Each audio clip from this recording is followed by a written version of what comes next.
So I know this is not a one-to-one comparison. However, I would like to still go over the pros and cons of both of these kits and what you should expect from the real grade kits since the very first one. So let's go ahead and get into it and see how they compare. Okay, and welcome back to the channel. I know that I didn't get a kit build video out this past week, and for that I'm sorry. There's a lot of moving pieces in my house, literally and figuratively, that were preventing me from doing a full kit build. You saw that I tried to do a live video the other day, and I was having issues with my phone. I think I've corrected that with the order of a Camlink capture card, because I bought a cheapo for 20 bucks on Amazon, and that was a mistake, so I got a new one on order.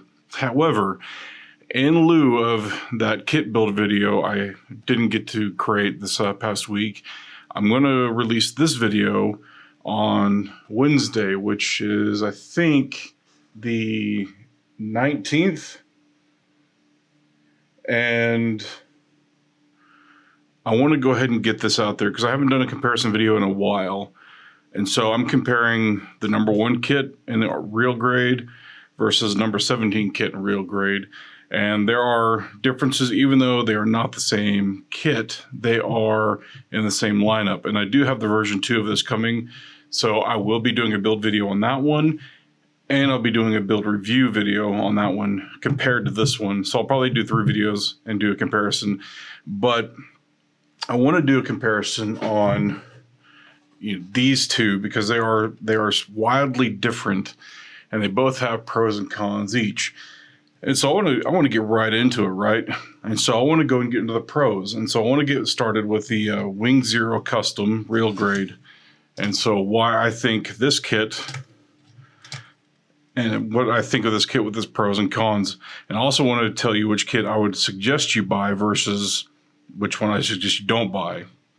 And for all of us who have been doing this a while, you pretty much already know the conclusion. It's a foregone conclusion. But for those who are new to this and don't know, I want to go ahead and just get this out there so you're aware of what you'll get into when you build these things.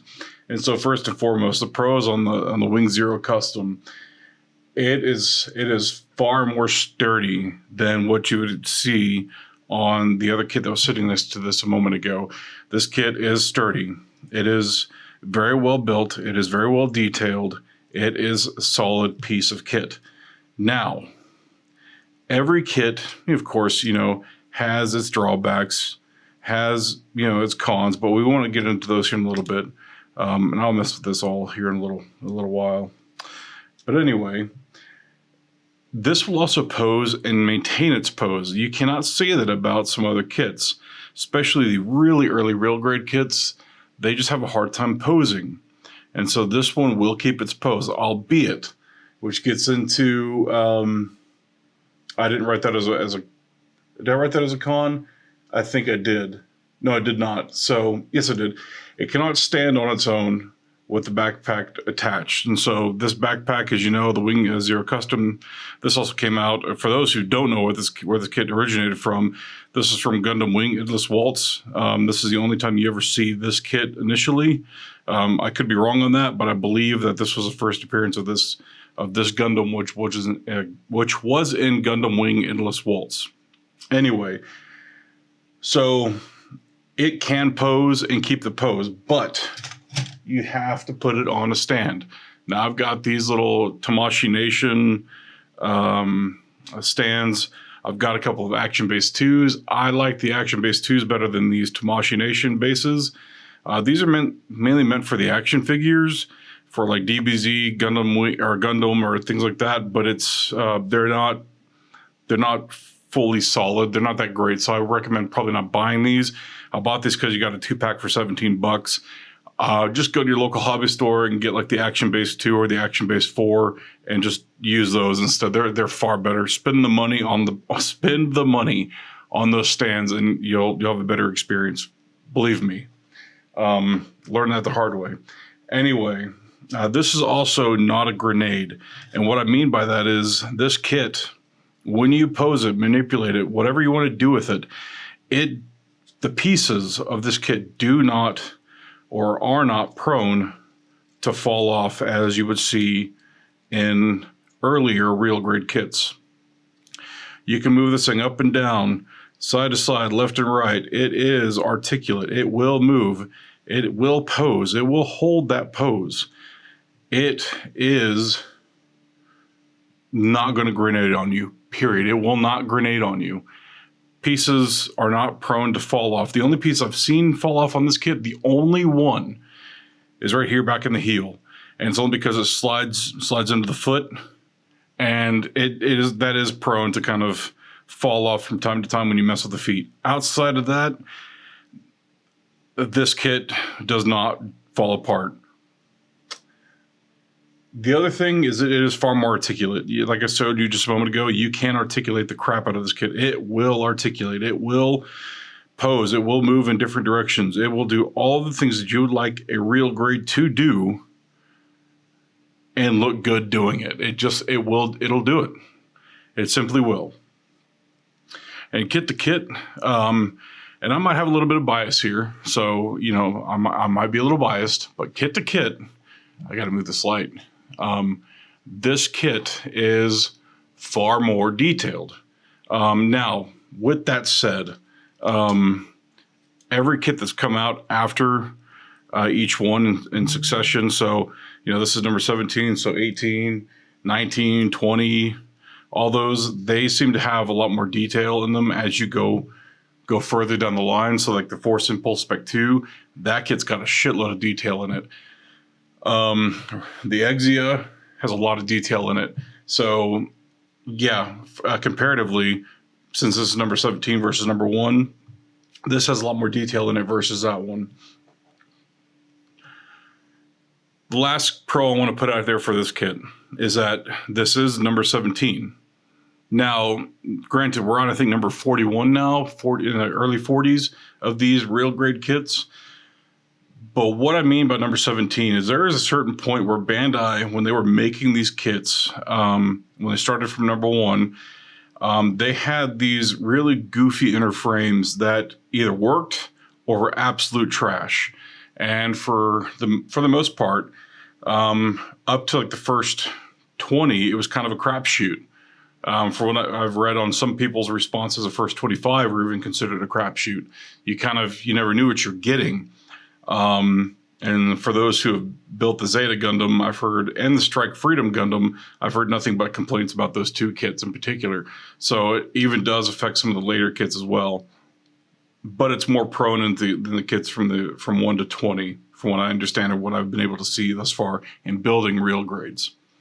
Now, I want to go into the cons, but I also want to wait to go into the cons until I do the pros on the RX-78-2, and there are not many. As I can tell you, there are not many at all.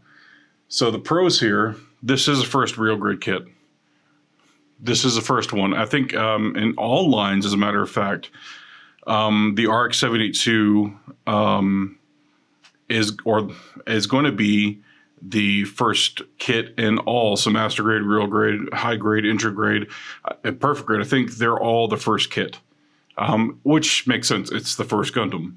However, I can see what they were trying to do with this kit. I can really do. It's detailed. It really is. It's a detailed kit for what it was when it came out.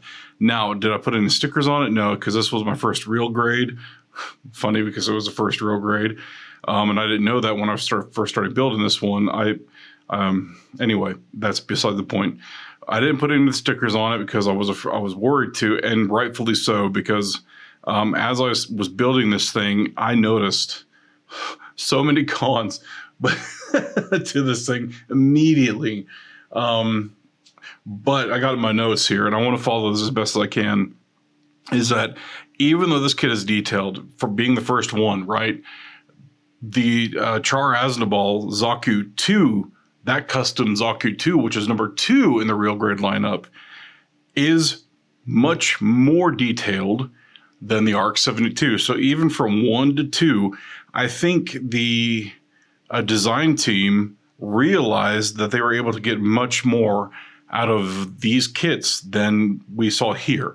And I'm not sure what the time frame between design to release is for these kits.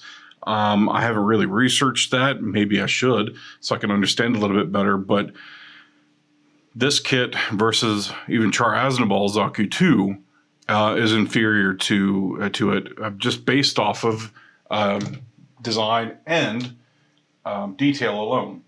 And let me get back into my computer because it locked again. All right.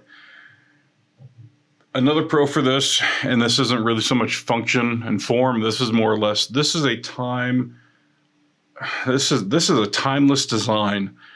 We all know the RX-78-2. We all know Amuro. We all know, those characters from those shows. We know them. And we know the Gundam the Gundam and the mobile suits from those shows. And it goes to say that anybody who looks at this Gundam, who is a fan of Gundam, are going to immediately know, hey, that's the RX-78-2. That is a timeless design. And as much as I hate this kit, this one, I don't hate a lot of things, but I really hate this kit. As much as I hate this kit, it is a timeless design. And so let's move on to the cons. And this is quite an extensive list. So for the cons, this thing is an absolute hand grenade. And I don't mean in the sense of this thing will, cause an explosion. It clearly won't, right? There's nothing explosive about this. If anything, this kit, the moment you start to pose it in any way, you will start losing pieces off of here. I took these pieces right here. I left them off for a reason, because I knew that I was doing this review, and every time you move the legs, no matter like a little bit up this way, those will pop off because there's limited movement here, and it's slotted in with 3 tiny holes on that little piece, and they're just prone to fall off. And there's no real easy way to get these off without taking the legs off, or put them on without taking the legs off. Clamp them back on, and put the leg back on. But anytime you move this leg or the other leg side to side, that will pop off. So anytime you move this thing, see, like I barely touched that. See that right there? That fell off. I didn't do squat and this thing fell off. I barely touched it. And I never pose this kit anymore. I tried a couple of times and I just put it off to the side. It now sits next to my laptop, and I'll never touch it again outside of this review. The design and fitment of the parts, I believe, were poorly executed. By that, I mean, like, it looks good. Aesthetically, it's a very pleasing looking kit. But the way they designed it, the way they put these things together, I think they just, I don't know if there's a lot of quality assurance or any quality control that went into this particular kit before they released it. And I believe they've done a little bit better of a job in that area, but we'll take these pieces for example. I mean, if you look at that, this is just a small little peg that fits in a socket, right? It's a socket, quote unquote, but it doesn't pop in there. It just slides in there, and it doesn't sit in there very flush. So it just fits in very, very slightly. So the moment you move this leg up and down in any way to pose it, it's going to fall off. And that's on all 4 of these skirts on the front and back. The other thing I noticed, and I'll take this off to show, is when you start moving the leg, sometimes it is prone to start backing itself out. It just doesn't. I know we're going a little off track, but I want to make that point clear, that though I see what they were trying to accomplish with this kit, it clearly, it didn't deliver. It just simply did not. Now, I put in here that the real grid fully articulated hands are awful, and they really are. They are just irritating beyond any belief. Now, if you're never going to put any weapons or any shield on these things, great. But I think these are ugly. I don't like them. I think they're a terrible design. If you have any desire to use these, rethink what you're doing when you're building this kit. Take them off the kit and use the hands that are preformed and just use those, period. Do not use these hands. Master grade, real grade, even if they came on high grades, which I know they don't, but if they did, do not use these articulated hands. They are awful. I hate them. Awful. Awful, awful, awful. Anyway, when you try to pose this kit, it's you're limited in what you can pose with it because it is so unstable. You constantly have to push the legs back in. The arms, you start moving the arms, and the way these are built, and those of you who know that have built this kit, you know how these arms are built, and they will start popping off easily. Like you're not even trying to pull them out; they'll just start falling out on their own. Anytime you start posing this kit, you're limited in what you can pose and do with the poses because it will just fall to pieces on you. It's just a poorly executed kit, and that's sad because it really does look good, but it's a poorly executed kit. And then anything heavier than the beam saber in the hand, it will start to move the hand down. It just will. See that right there? I barely moved the damn thing and it fell off. Again, grenade. Ta-da! You saw this in action, and I wasn't even deliberately trying to create this grenade. It just did, and it's a port. I'm going to keep it off. Fuck it, it's staying off. So anything heavier than a beam saber is going to cause this. As you saw, these arms just kind of sink. They're not going to stay stable. So even if you put the shield on, you put the shield on the arms, it's not going anywhere. This thing is best left off this kit. Period. Like, no questions asked. Don't even put it on the backpack. Just keep it off. Don't even put it on. Keep it off. And then the joints on this thing are incredibly loose. They're just very, very loose joints. So again, that affects the posability of this kit. It's just not, again, it's number one, but I think there should have been a lot more quality control and a thought process that went into this one because it is such a timeless design. People love this Gundam, and for it to be such a shit heap that it is, it's just sad that they had to come out with a version 2 to even make it better. And I think that I've heard and understood that also plagues the master grades. For example, my master grade RX-78-2 1.5, though I like it, it's not a good master grade. And of course, again, the biggest con of them all is that it's number one in the lineup. So anything number one, most often than not, is going to be your alpha or beta. It's going to be the stuff that gets released to see how it takes in the market. You know, I'm sure a lot of people were excited when this thing first came out. I'm sure it flew off the shelves, but it says a lot when this thing is constantly on sale. And it says even more when people are just doing nothing but complaining about it. So again, I think Bandai could have done themselves a much better job on this and really done a lot more research and design and quality control on this kit. Now, as I pull all the pieces off to the side because, you know, it's a grenade, I want to get into the cons of this kit. And they're limited compared to what you're going to see with the one we just currently displayed. I didn't have a lot of problems building this particular kit. As a matter of fact, I loved building this kit. This is one of my favorite designs. It's not my favorite design, but it's one of my favorites. And one of the big things that stood out for me are the feathers here in the wings. These things are a absolute pain in the ass. Everything about these feathers are an absolute terror. They are specific to which hole they fit in, but they do not socket in. And that is a problem for me because when you put these in order for them to stay in place, you have to do one of two things. Where the hell to go? Oh, there it is.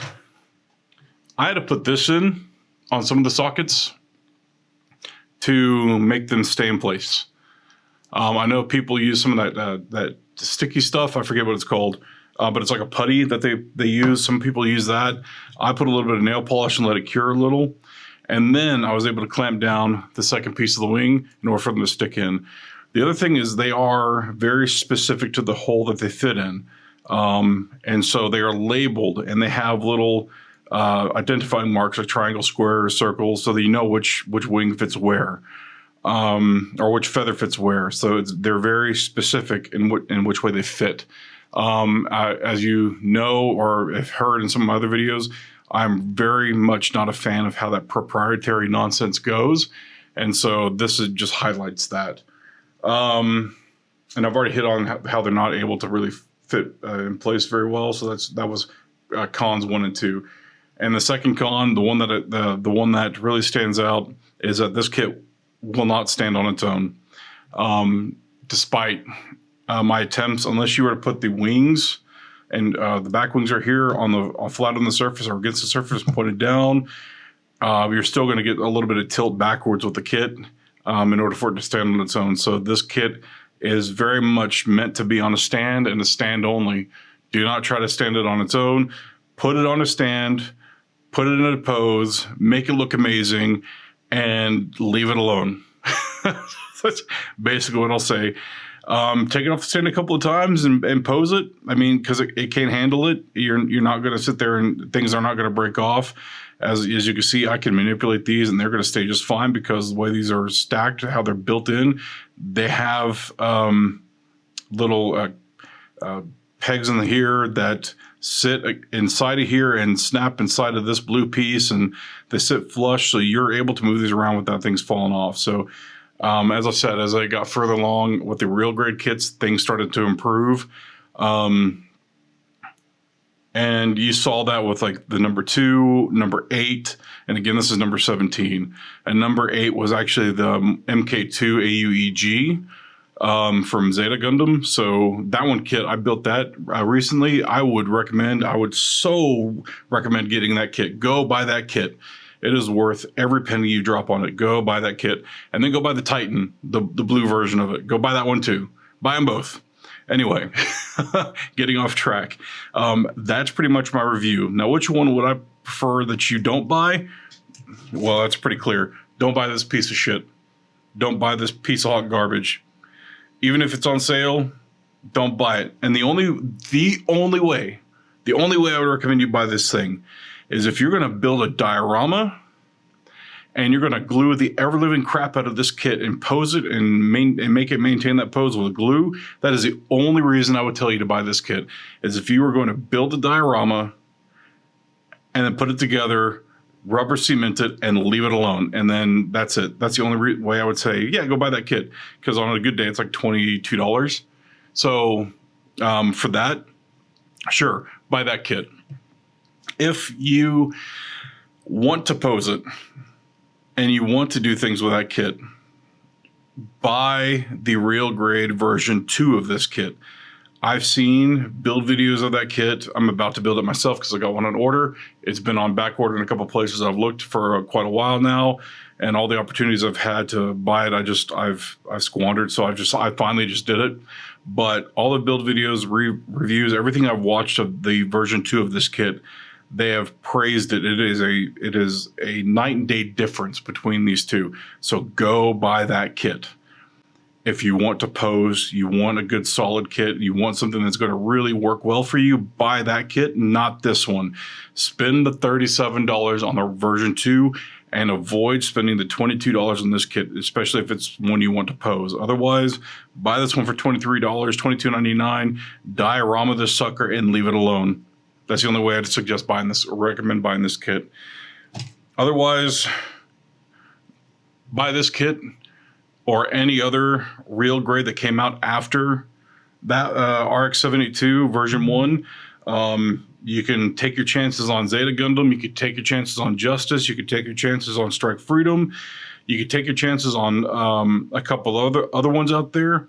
But for the most part, I would say about 80% of the real grades that have come out to date have actually been very good kits, and they're worth the effort in building.